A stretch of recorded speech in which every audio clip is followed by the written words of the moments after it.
What's up, everybody? Welcome to the Warriors HQ podcast. I'm Dieter Kurtenbach, joined by Wes Goldberg, who is not in central Northern California. He is not on fire right now. I am inside because that's what you do in the summer in California. Wes in wonderful South Florida right now. The only man I never thought in my entire life that I would feel envious of somebody being in South Florida in August, but here we are. Such is the state of California. And we're going to talk about the Golden State's team, the Golden State Warriors, and specifically some of the peculiar goings-on that have happened in the last week, right? And we got to start with one of their assistant coaches, quote unquote, Steve Nash. I'm not sure if he ever made the media guide, but he's certainly a consultant for the team, helped Steve Kerr out, consulted the front office time and time again. And he is the new head coach of the Brooklyn Nets, joining Kevin Durant and Kyrie Irving. Just initially, your thoughts, this kind of came out of left field, Wes. It was a surprise, right? The name we kept hearing was maybe they just promote Jacques Vaughn. Maybe they try and go after a Ty Lue or something like that. And Steve Nash kind of came out of left field, and we never even got that buffer report. I mean, it's 2020. Where was the Nets are reportedly interested in Steve Nash for their head coach opening? We even got that with Greg Popovich. Exactly. You know, it's just like, hey, they're hiring Steve Nash, by the way. And we're like, oh, word. But this is a guy who, according to these new reports, had been waiting possibly for an opportunity like this. And several teams have approached Steve Nash about this opportunity in the past.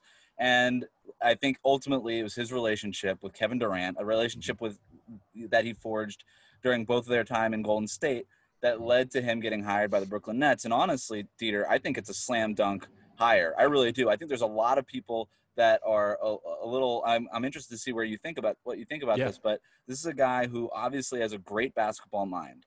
No question. I think that he is spent enough time with Steve Kerr and watching the league in general. He has a very strong interest in the league. I actually like that he's interested in soccer as much as he is. Go Liverpool, by the way.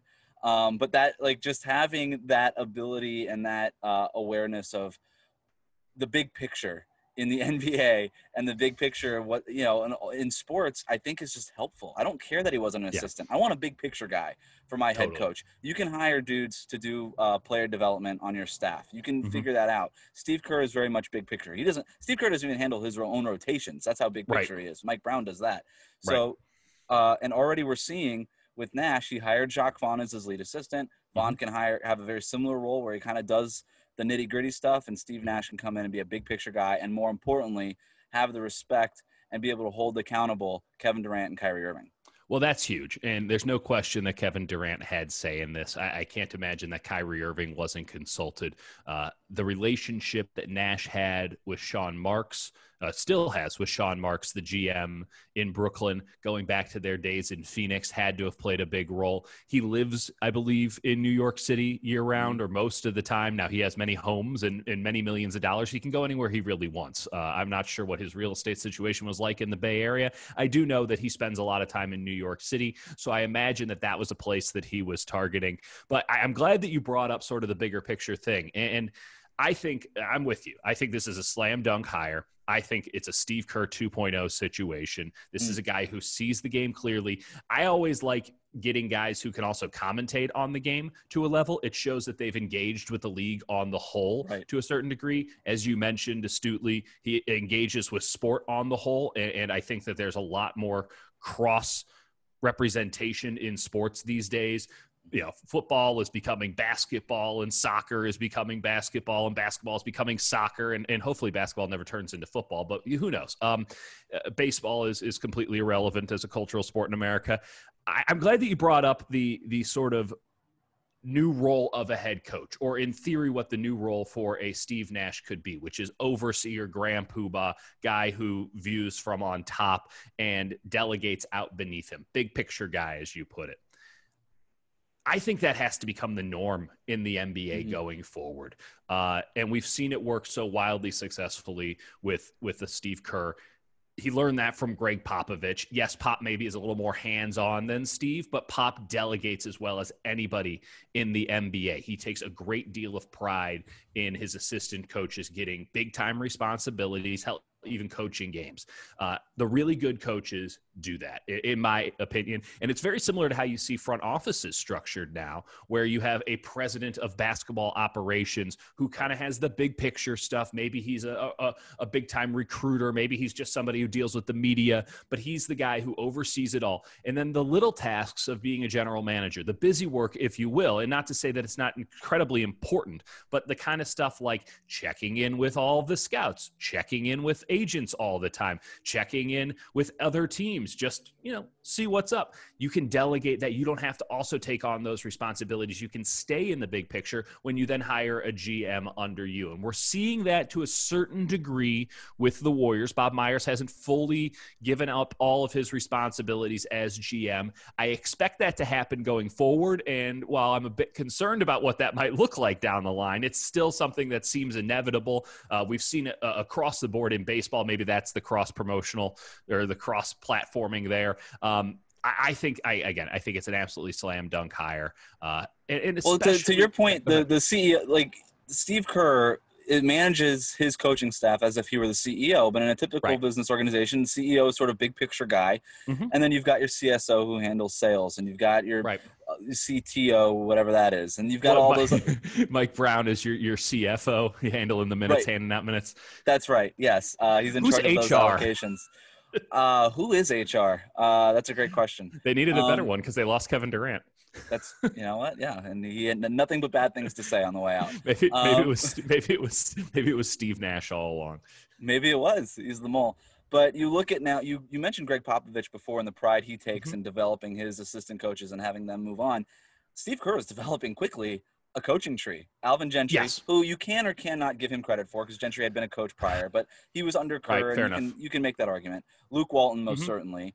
And now I think you are allowed to put Steve Nash as a branch on that tree, even though he was not assistant coach. He spent so much time as a consultant with that team. He was around a lot. He was around a lot, and not just during the Durant era, right? Like he was sort of a Durant whisperer. He was a little bit of a buffer between Kerr and Durant because that was never quite the relationship as Kerr was with the other stars. But Nash was a little bit of a buffer there. But Nash even came in, especially after the trade deadline this last year, helping fellow Canadian Andrew Wiggins sort of get acclimated to the Bay Area. He was a major part of that sort of that acclimation period for Andrew Wiggins. Just trying to get Wiggins to fit in and be the player that he was supposed to be. How big of a loss is that? I mean, if this is the guy who is supposed to be sort of the wing soothsayer, despite the fact that he was a point guard, and maybe teach some of the idiosyncrasies of the game and seeing the floor well, things that you need wings to do in the modern NBA in this day and age of the NBA that you didn't really need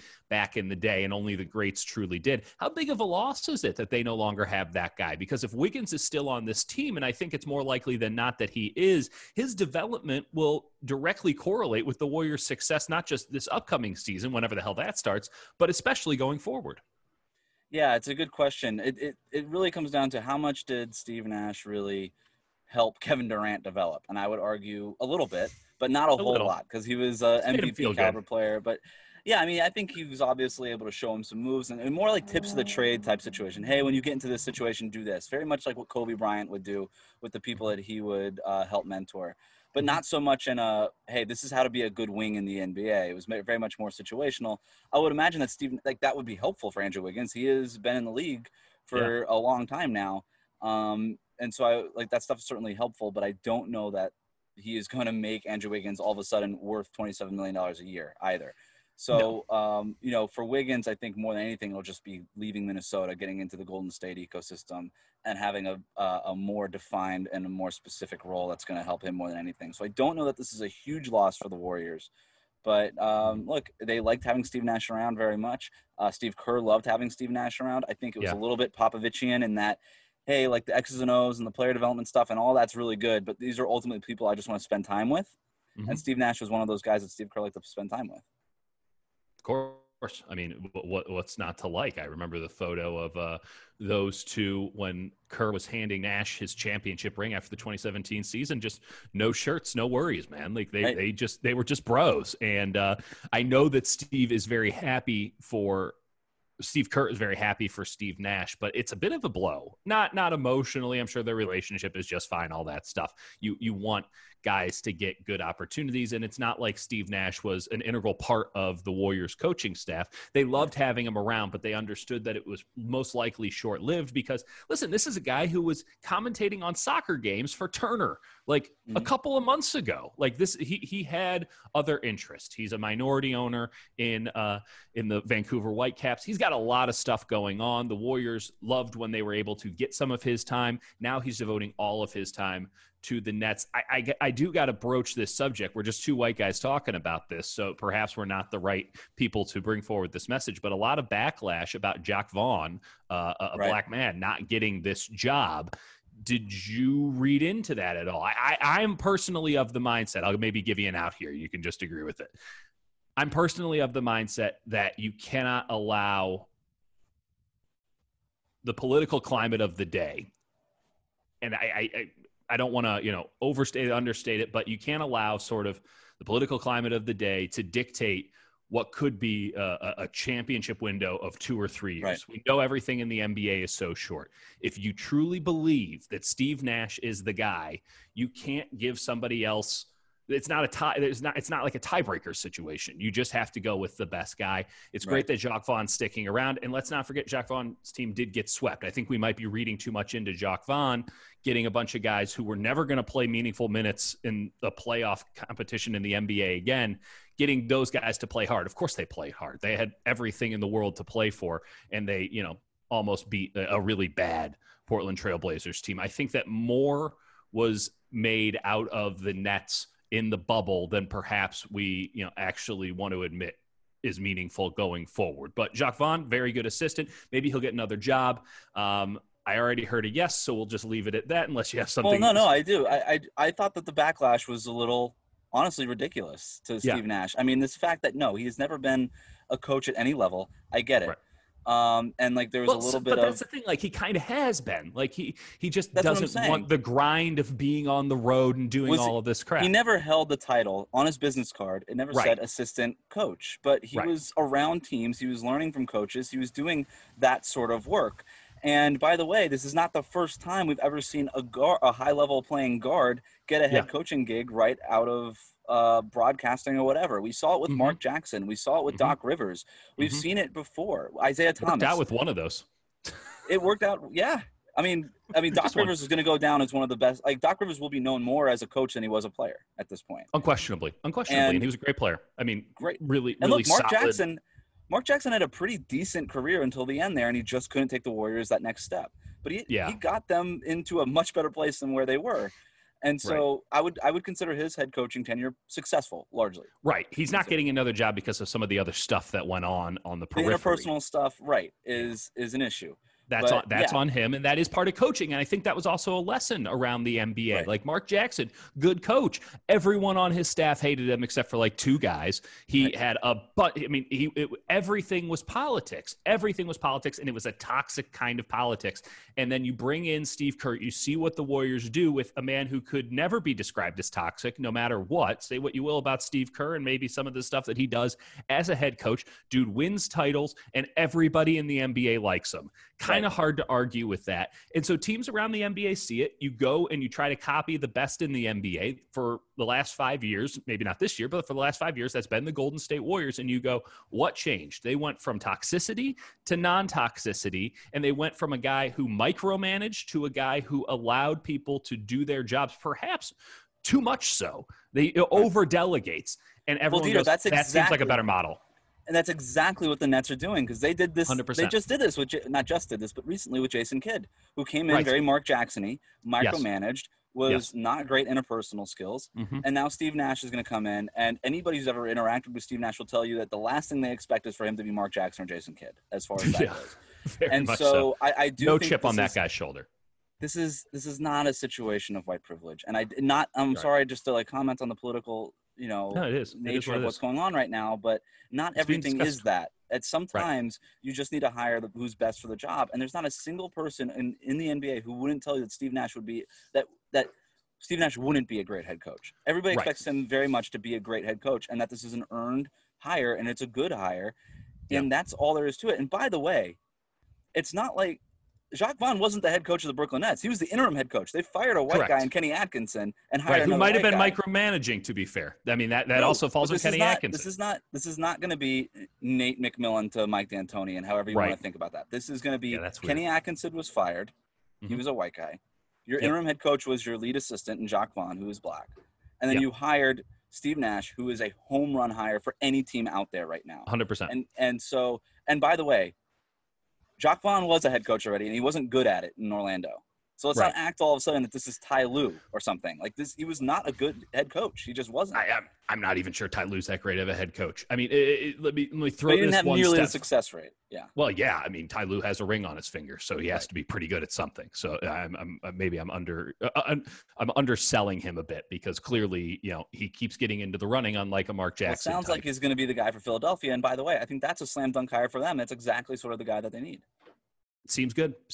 And because especially that team is dysfunctional, and Ty Lue, say what you will, can bring people together. He can get everybody on the same page. And that's really what that team needs. I mean, much like in baseball and managing, I'm not sure head coach has that much of a role anymore. It's not the guy, it's not Red Auerbach grinding the tape and doing everything. This is a very, as you mentioned, time and time again, correctly, astutely, a big picture role. And if you have one characteristic that can really carry you and everybody else on your staff, because these teams got money, or at least they did at one point, have money coming out of their ears, they can hire dudes to handle all of the stuff that you might be deficient at and let you focus on the thing that you're really, really good at. For Ty Lue, that's bringing people together, getting everyone to buy into the same message. That's huge for the Sixers. For Steve Nash, that's big picture, sort of, modern day front office integration with the coaching staff, analytically minded, clearly an outstanding player, got by on smarts as a player, much like Steve Kerr. Steve Kerr shouldn't be in the NBA with his athleticism, and he stuck around and hit a game-winning shot in the finals because he was smart and he was tenacious. Same thing with Steve Nash. Steve Nash won 2 MVPs. You can't tell me he's a Hall of Famer. You can't tell me that he doesn't know the game of basketball. And let's take it one step further while we're actually on this subject. You can't have it both ways. We have an incredible era of player empowerment in the NBA. Kevin Durant and Kyrie Irving made a call here, right? I don't think it was entirely their call, but because Sean Marks had to sign off on it, and that was very quick. And in fact, I believe that Sean Marks was the one who spearheaded it all. But it ran by them. That's how the NBA works. That's specifically how the Brooklyn Nets work. That is a team that is entirely player empowered. That's why Kenny Atkinson's not the head coach anymore. And they said, hell yeah, let's do this thing. Okay, so is it privilege? No, this is teams trying to win. Jacques Vaughn wasn't a very good head coach before. You're telling me that some time in the bubble has now changed your opinion on him? By the way, he can go out and get another job. There are plenty of them open. And I'll segue to this. Who else could Steve Kerr lose on his staff? Is Mike Brown a guy that another team should hire? Because I don't know why I know Mike Brown loves his situation in Golden State, that he doesn't really want the stress of being a head coach, but somebody could write a check to make Mike Brown rethink that situation now that he's no longer getting paid by the Cavaliers. Is Mike Brown a guy who could get hired somewhere else? I think there's going to be 9 or 10 openings.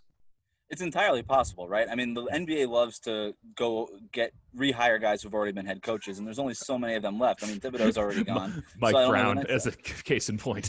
Right.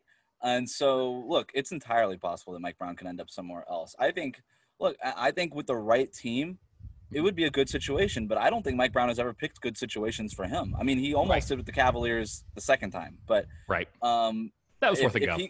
It was, hey, look, it's worth a shot. But if you're, I think he'd be perfect for. I think he'd be perfect for a more of a rebuilding. Maybe like Brett Brown. What Brett Brown got hired to in Philadelphia. Mike Brown would be perfect for that because he's so detail oriented and he's so good at establishing, I think, a culture within a team and being able to shepherd young players in the NBA.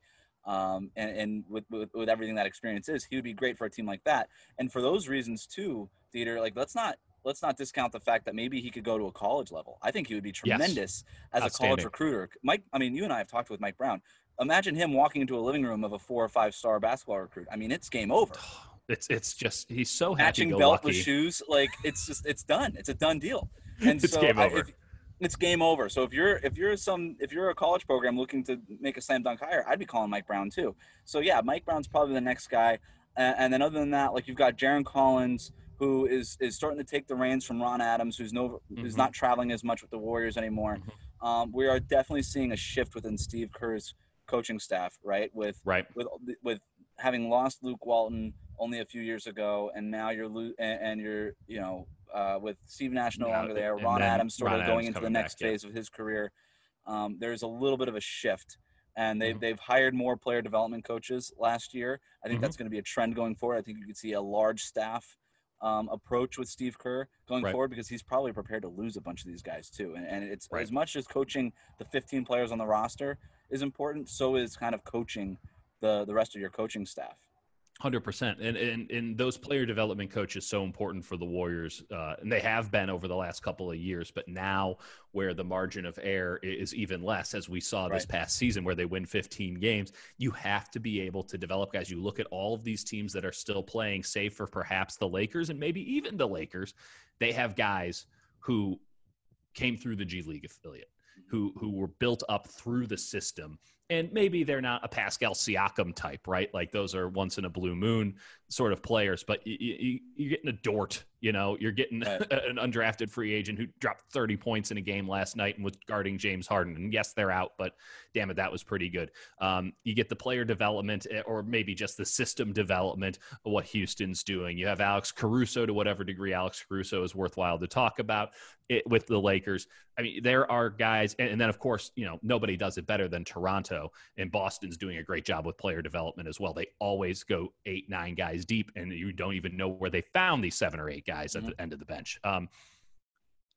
That is something that's absolutely huge, because the Warriors are going to be able to, with the mechanisms that they have in place, some of the assets that they can move around, they're going to be able to get a 7-8 man rotation. But that 9th guy, that 10th guy, that 11th guy, they got to be able to go in should one of those guys get injured, and maybe not play at that level, but be respectable and give you a game or two that's above the norm. And that's how you get a number 1 seed. That's how you can win a championship in the playoffs. You need to be that level of deep. I know Steve Kerr believes it. It's splattered all over Chase Center. It's splattered all over, San Francisco, the dog patch area. Strength in numbers, strength in numbers, strength in numbers. Strength in numbers requires great player development. I don't know if the Warriors have been getting that as of late, if we're being totally honest. So that will be I think something. what they did with Eric Pascal was good. I think there was huge development from Jordan Poole from game 1 to game. That's true. I'll give 60, you that. That's whatever. a great point. Yeah. He and look, I remember He became passable. He became a passable NBA player. That's big. I mean, he was a first-round pick, but that's big because he was terrible at the beginning. You could argue he was the worst player in the league in the first couple months of the season, and then he wasn't. That's good. And we'll take that. And I remember just going from October to Christmas, that Christmas Day game against the Houston Rockets, being able to deploy the defensive scheme they did against James Harden and get that surprise win.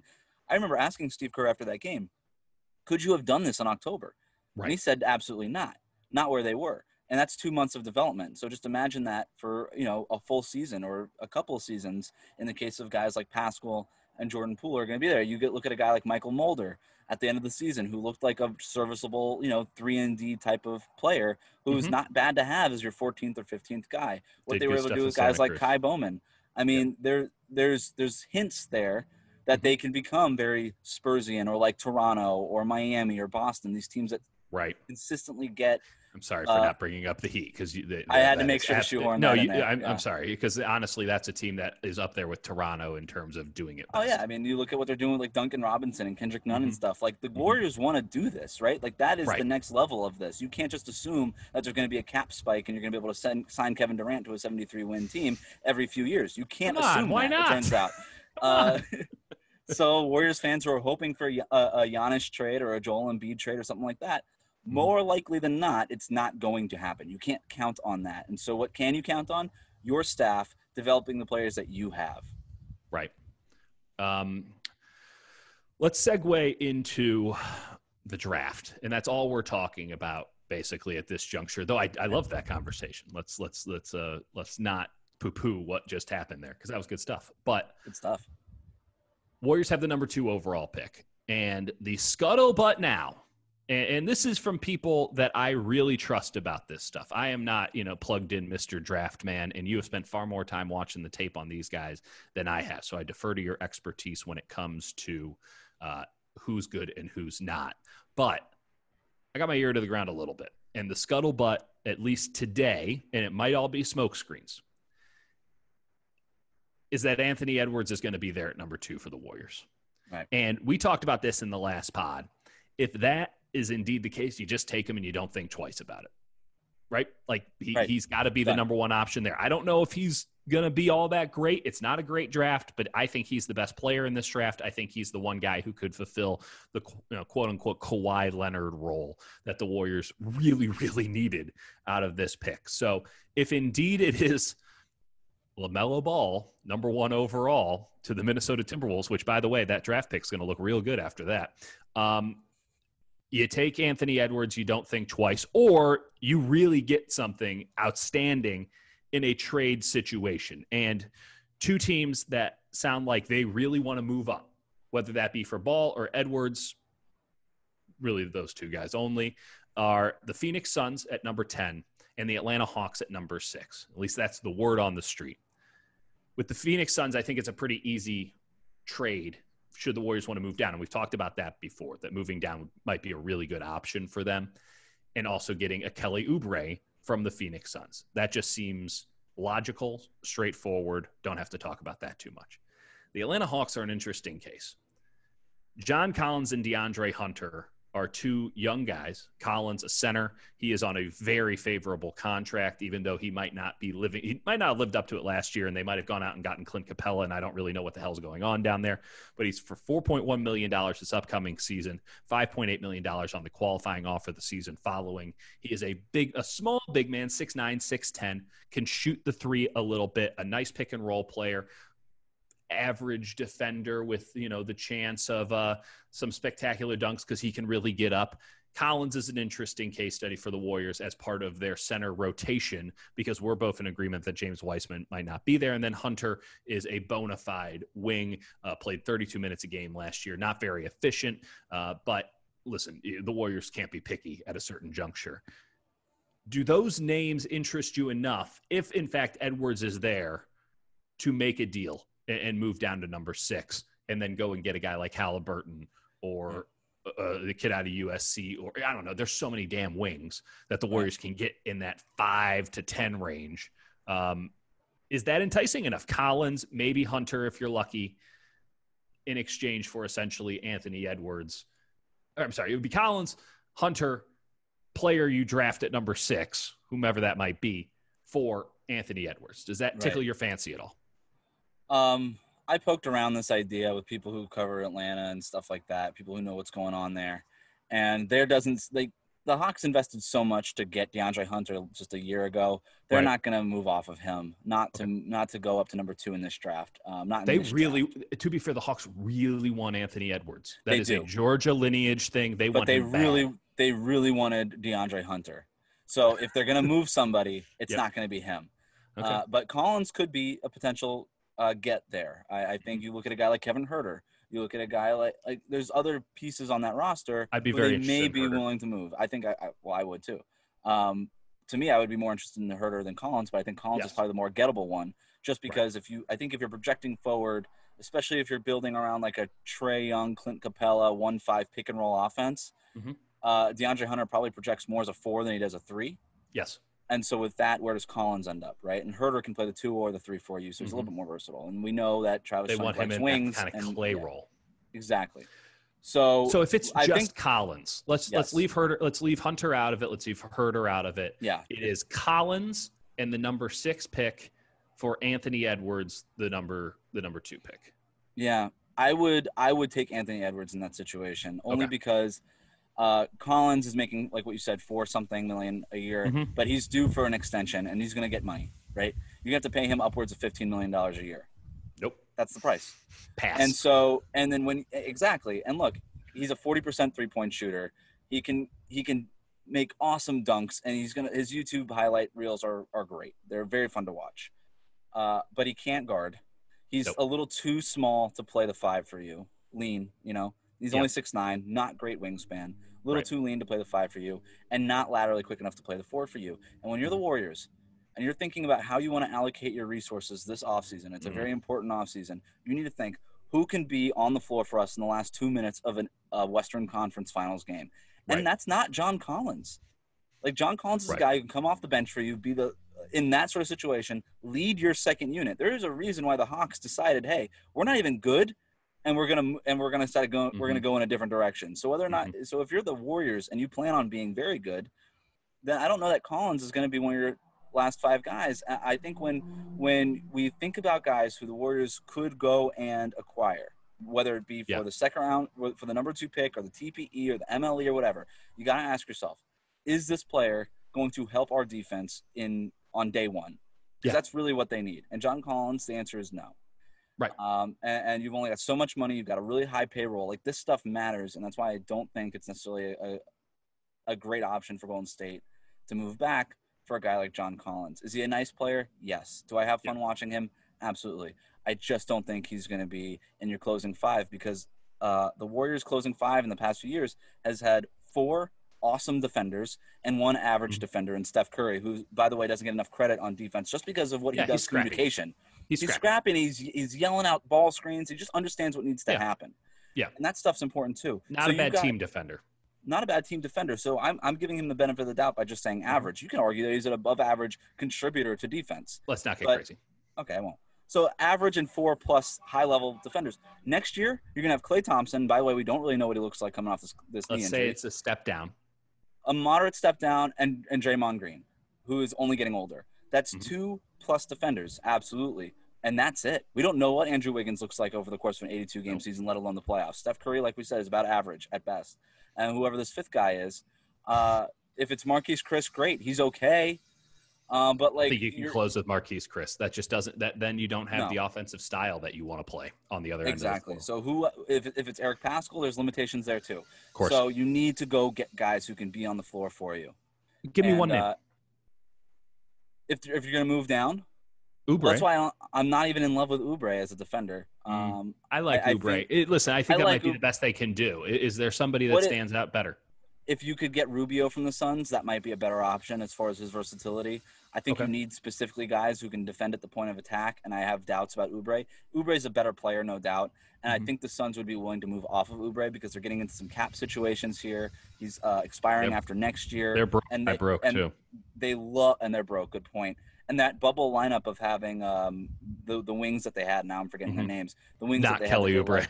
Not Kelly Oubre, even though they love Oubre. But I think they can actually probably get more out of Oubre than just having to swap the number 10. Agreed. And the number, like, I don't know how interested they are in the number 2 pick.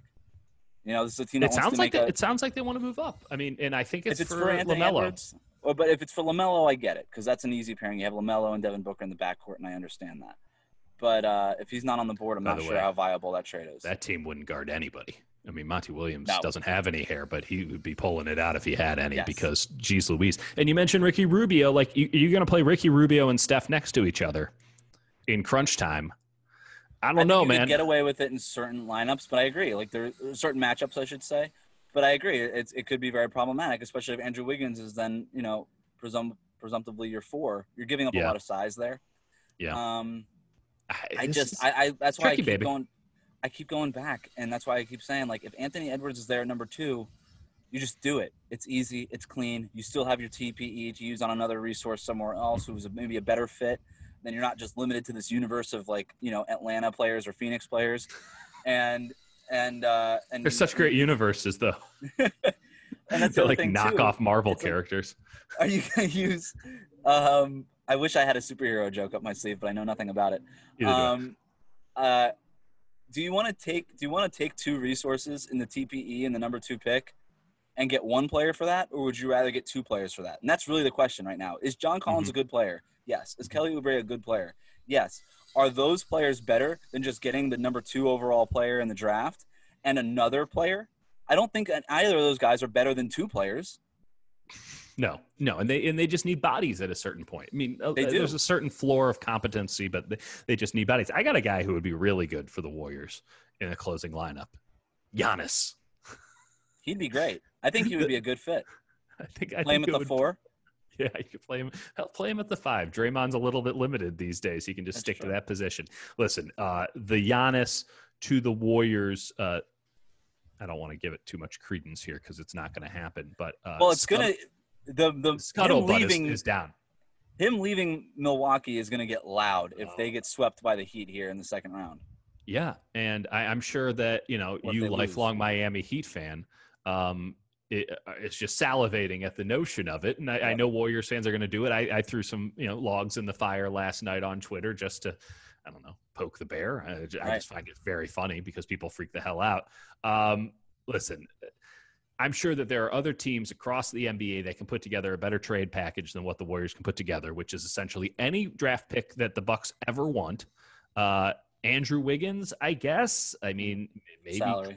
yeah, or Klay Thompson. I don't know. Just name your pick. You get one of the 4 core players, and not I mean, name Steph Curry, and if you're Bob everybody Myers, you else is say up for what? grabs. Yeah, you say what's it going to take? You can have anybody but Steph and whatever draft pick you want. Just name your price. We'll do it. It's a blank check. If you're Bob Myers and you can get Yeah, Giannis, that's absolutely what it is. yeah. And that kind of leads me back to what I think. If they're going to trade down, I wouldn't be going for a player. I'd be going for future assets. I would be trying to stockpile a Boston Celtics like treasure chest of stuff that you can move, specifically first round picks. And I look at a team like the Knicks, for example, who might want to move up to number 2, who have all those picks coming over from Dallas. Atlanta has all of their first round picks going forward. We just get all of their picks. Those are going to be lottery picks, presumably, for the next several years. They would not like to think so, but good chances that they are. Okay. That's what I'm looking for if I'm the Warriors. If you're going to trade back to 5, 6, 7, 8, whatever, give me every first round pick you can if you really want Anthony Edwards that bad. And now you've got the Minnesota pick coming over. You've got the 2021 pick. You've got whoever you're picking at 6 through 10, wherever you end up. Right. You've got which might be the player you wanted anyway, to be fair. Oh, absolutely. Absolutely. And you'd be paying them a lot less, which matters. It matters.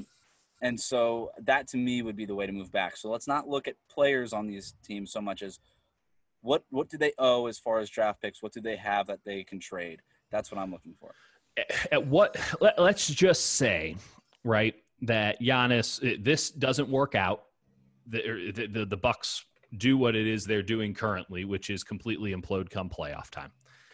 They're not going to trade him this offseason, but we then do the same thing again next year.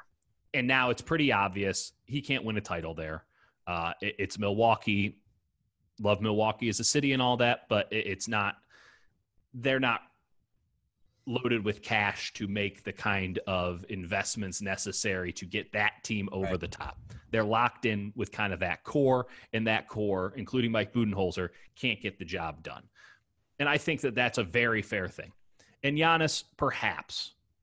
And I do think that European-born players view things very differently than American-born players who have been told since the age of 10 years old that they are the first, the last, the everything. Entire cottage industries and then entire real industries are built around them at a very young age. There is a level of entitlement to all of that. And you can't blame any player for thinking that the world revolves around them when they've been told that since they were 10 years old. Whereas you have Giannis, who is selling trinkets on the street and playing second division basketball in Athens. Milwaukee seems like a pretty awesome place when that's what you're comparing it to. But let's say Giannis gets the AAU bug and says, get me the hell out of here. I can't win a title here. All I want to do is win a title. You saw how devastated he was. He's a competitor. He wants to win rings. He is bought into American nonsensical ring culture. How many assets would the Warriors need to accumulate on top of what they already have to put together what is, in your mind, an actually viable package to acquire one of the great players in the history of the NBA, which Giannis very well could go down as? I think they're pretty close with what they have already. And the reason I say that is because if Giannis wants to go to Golden State, he'll find a way to make it happen. He'll sign with Clutch Sports and they'll make it work. That's what they do. That's what happens, right? Like the Lakers did not have the best Anthony Davis trade package yet. Where is Anthony Davis playing? He's playing for the Lakers. They had it good enough. Lonzo Ball, Brandon Ingram, a couple of first-round picks, and then a bunch of filler. That's what it was. The Warriors can do something similar with that. Hey, here's Andrew Wiggins. Here's Eric Pascal. Here's the number 2 pick in this draft. Here's here's the Minnesota pick coming over next year. They could do that. If Giannis looks around and says, hey, there's nobody on this team that's going to help me win a championship.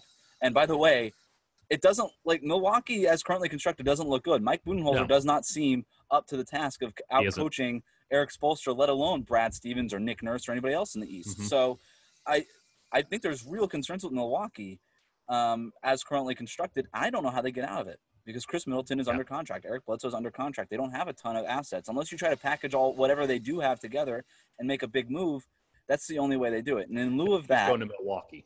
who's going to Milwaukee? And so if you're Giannis and you look around and you say, what compliments me? Steph Curry compliments me really well, because you have all the gravity that Giannis provides near the rim and all of the gravity that Steph provides away from it. It's impossible to stop. And they can, they could trade Can you Klay imagine Thompson. how much they'd be sagging off of Draymond if those two guys were on the floor? Draymond would be able to just dunk it with just walk right to the basket and dunk it. Whatever you want. Yeah. You get 10 points a night easily. And yeah.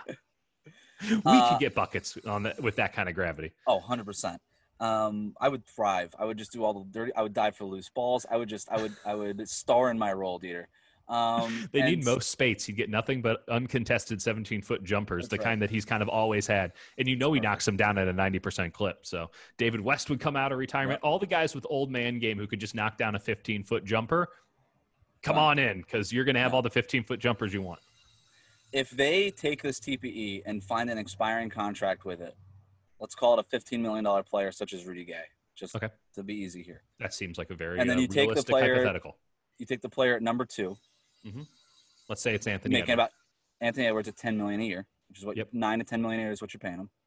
Now you combine those two salaries. You've got a nice young player and an expiring contract of $25 million. You could throw in a Kevon Looney and you get to 30 pretty easily. Now you start throwing in Pascals and Jordan Pools and all these things. You're very quickly up to above 30 million. Exactly. Mm-hmm. And you've got and you still got those draft picks that we were talking about. Mm-hmm.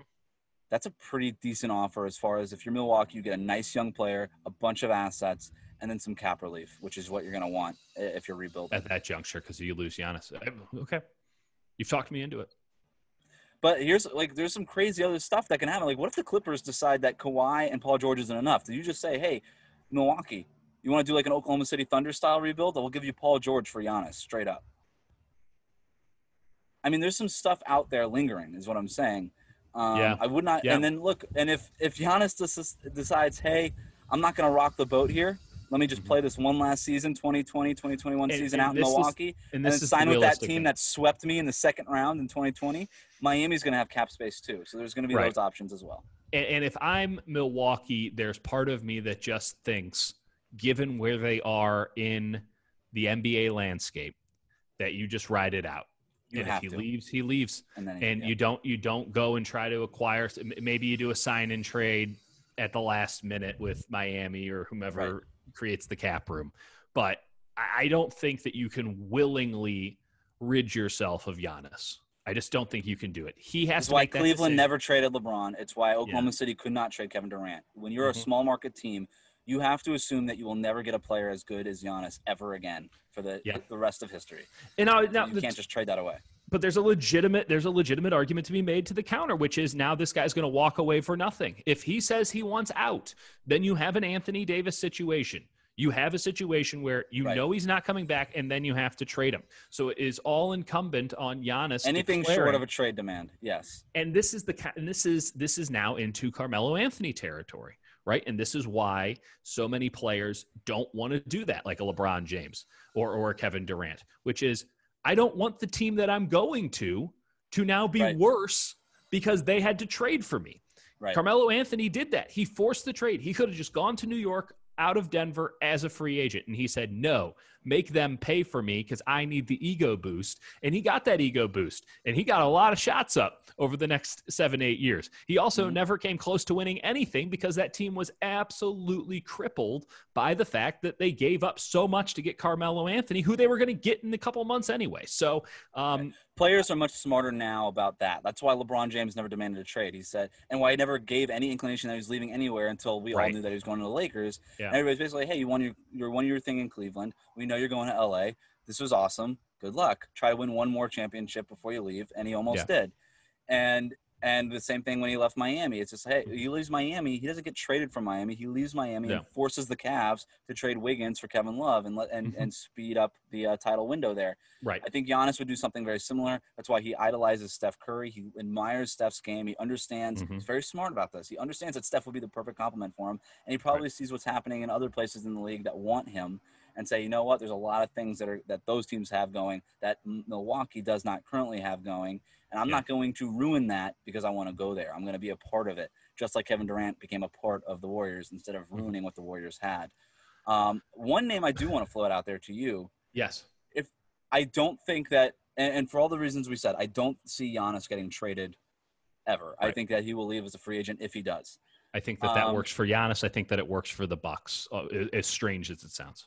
I do think that Philadelphia is in a very precarious situation. We know that they want to see the new coach, if it is indeed Ty Lue. By the time people are hearing this, probably it might be Ty Lue officially. If he can figure out the Ben Simmons and Joel Embiid fit. And they should try to figure that out if it's up to them. The problem is it might not be up to them. We've got Joel Embiid out here tweeting that he's unhappy and ifs in capital letters and all these things. If he goes up to Philadelphia and he's like, hey, Ty Lue, that sounds great. That's good. I hope it works for you. Get me out of here. Is that something that you could see the Warriors going down? What you do is then you immediately call up the Sixers and you say, hey, that Ben Simmons guy might be the problem and the reason that, Joel Embiid wants out. So why don't you just send him our way? Right. I'm not the biggest – listen, I think Joel Embiid is a fantastic player. I question, just because of his position, his ability to meaningfully impact games come the postseason. And yes, you're going to close with him because he is so much better than any other five that we've talked about so far in this podcast. He's so much better than damn near any other five outside of a handful of guys. But he's a five. He is a five. And Ben Simmons, I would feel much more comfortable, even knowing that Joel Embiid, when he is at his best and healthy, which happens very rarely, is a legitimate MVP candidate because he is such a good offensive player and also a defensive player of the year perennial candidate, and frankly should win it more when he is on his game. Even knowing that, and knowing that he is a known commodity so long as he's healthy, again, that's a big caveat. I would rather try to teach Ben Simmons to shoot because he's just a wing, and it's all about wings. That's my one basketball ethos. It's all about wings. And Ben Simmons as your four is – you'd have first off, let's just say your closing lineup is Draymond, Ben Simmons. I don't really know how you do it without trading Andrew Wiggins, but let's pretend we live in a fairyland world where just first-round draft picks can get this done. Let's just say best-case scenario, probably not a reasonable scenario. Draymond, Ben Simmons, Wiggins, Klay Thompson, Steph. You ain't scoring on them. No, that's a killer lineup. Ben Simmons is also a defensive player of the year 100% level defender. You talk about 100%. There's maybe we talk about guys who can guard all five positions. There's maybe realistically two guys in the league who can honestly guard all five These positions. days, it's Ben Simmons, and it used to be Draymond. I'm not even sure it's Draymond anymore. No, now it's Bam Adebayo. But you knew I was gonna say that. But easy. I can see the trees doing it. Yeah, he's awesome. He's by the way, Bam knocking. He's done it a lot. But Bam knocking down 17-footers just like in crunch time moments, and you're just like, God damn, this guy's good. Yeah, if you're Giannis, you'd love to play with him. Giannis could be a Chicago Bull. It's a very easy transition. They got something good going on down in Chicago. He wants to play. Who wouldn't want to play with Larry Markkinen? I'm not hearing any slander. It's if we're just going to stand for our childhood teams. Can I? No, but like the Ben Simmons thing is like he is not as loud as Joel Embiid, at least on social media or really in general. By the way, good. Yeah, exactly. But he could easily also ask out. He's part of Clutch.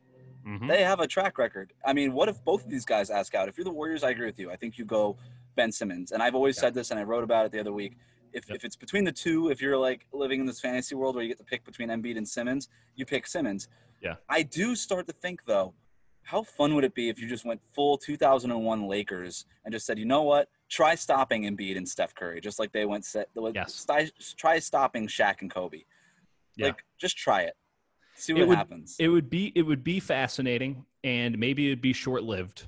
And maybe, hey, you give it a run, and then you can see what you can get for Embiid after you put the Warriors glow on him, and we're just in a constant game of the paperclip game where you're just moving, it's Andrew Wiggins, and now it's Joel Embiid, and who knows, maybe it's Ben Simmons after that, and I don't know, it somehow ends up with Giannis. But it would be an improvement. Again, what are you giving up? I just have a very hard time looking at this Warriors roster and not saying like, well, they need 4 wings, so let's bring in a center. I agree with you. And look, ultimately, I think it's really fun to talk about these sort of pipe dream guys, and it's not to say that that's not Plan A for Bob Myers in that front office, because it most certainly is. And and if we've seen anything from this front office, is that they value flexibility in a very real way, in a way that motivates them in most situations when it comes to acquisitions and trades and things like that. That is absolutely what they do.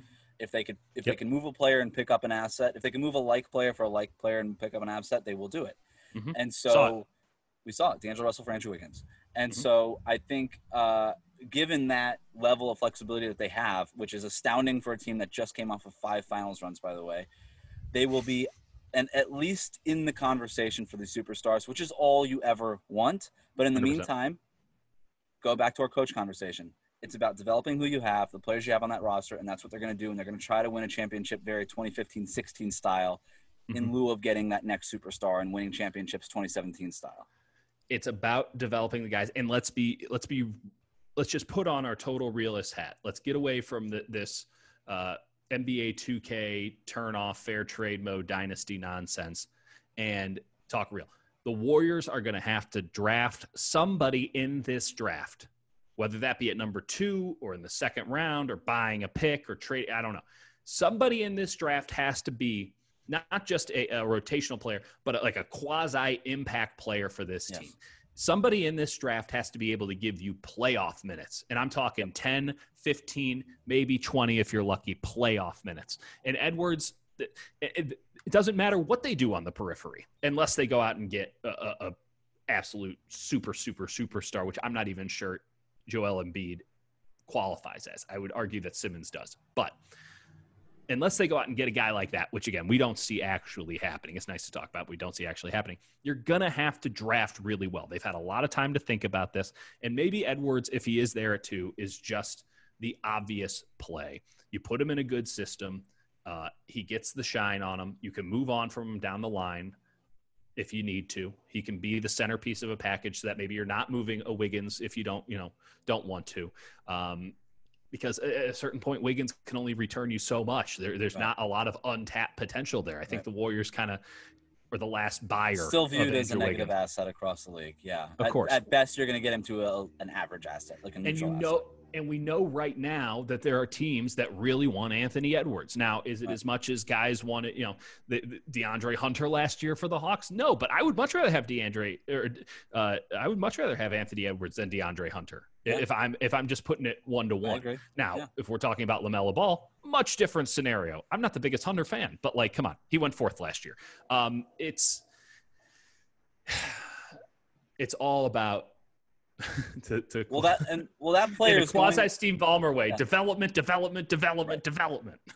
And if you get Anthony Edwards and he can play right away for you, he's going to develop, right? And if you can go get Tyrese Halliburton or Devin Vassell or whoever this plug-and-play option is. No. Can they do both?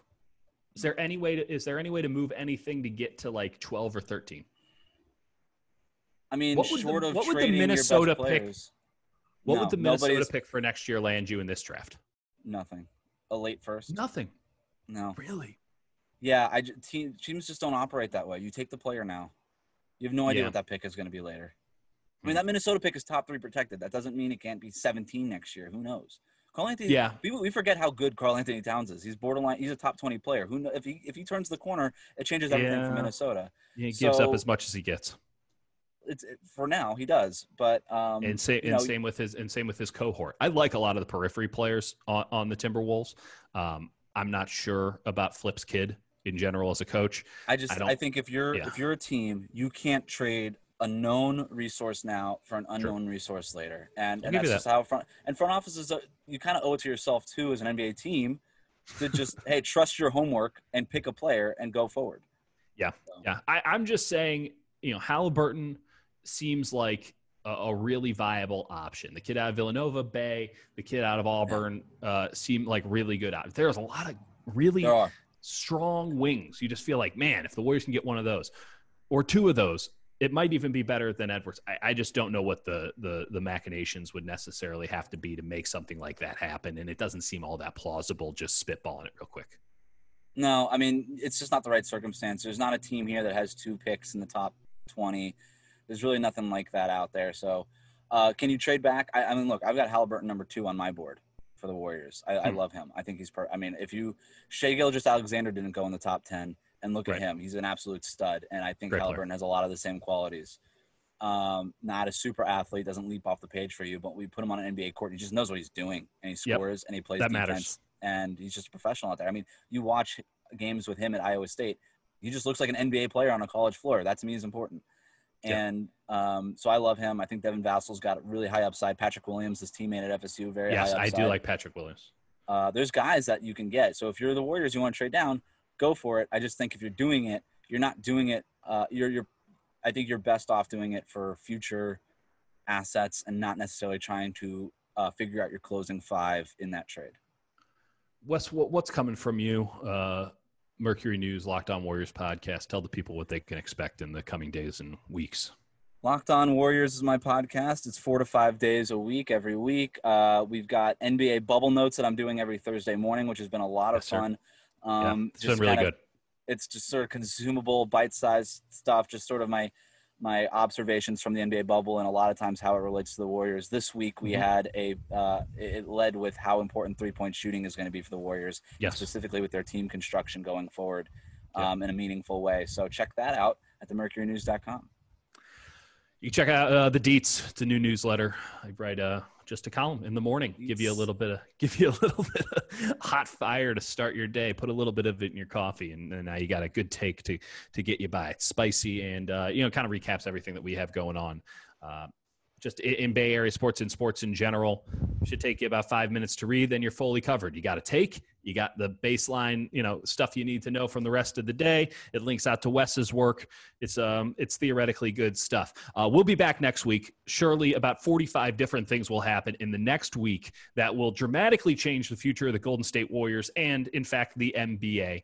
But until then, adios.